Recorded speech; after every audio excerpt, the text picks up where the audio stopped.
மகனுக்கு என்ன மருத்துவமோ அது கடைகோடி மகனுக்கும் இருக்கு. வாடா, அதான்டா ஜன்னாய, இங்க வாடா, நான் வைத்தியம் பாக்குறேன், காசு 1 ரூபா செலவு இல்லை உனக்கு. அப்புறம் வேற என்ன செய்வ? நானே வேளாண்மை செய்கிறேன். வேளாண்மை செய்வது அரசு பணியாக மாறுகிறது.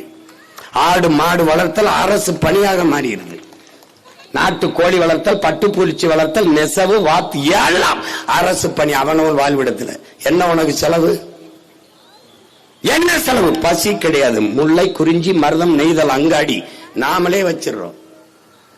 அவனவன் வாழ்விடத்துல எல்லாம் கிடைக்கும்.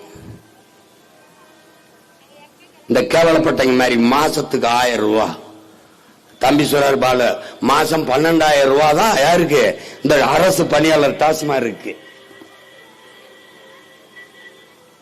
அம்மாவுக்கு 1000 ரூபாய், அம்மாவுக்கு 1000 ரூபாய். இத வேற அது சக்சஸ்ஃபுல் ஸ்கீம்னு வேற நம்ம கிட்ட சொல்றாங்க. நல்லா வெற்றிகரமா போகுது. நம்ம ஊர்ல, எங்க ஊர்ல அம்மா களை எடுக்க வர்றவங்களுக்கு, நாத்து நட வர்றவங்க, களை பறிக்க வர்றவங்களுக்கு எல்லாம் 300 ரூபாய், 400 ரூபாய், 500 ரூபாய் சம்பளம் கொடுக்குறா. 30 ரூபாய் சம்பாரிச்சுக்க முடியாதா எங்க அம்மாவால, என் தங்கச்சியால?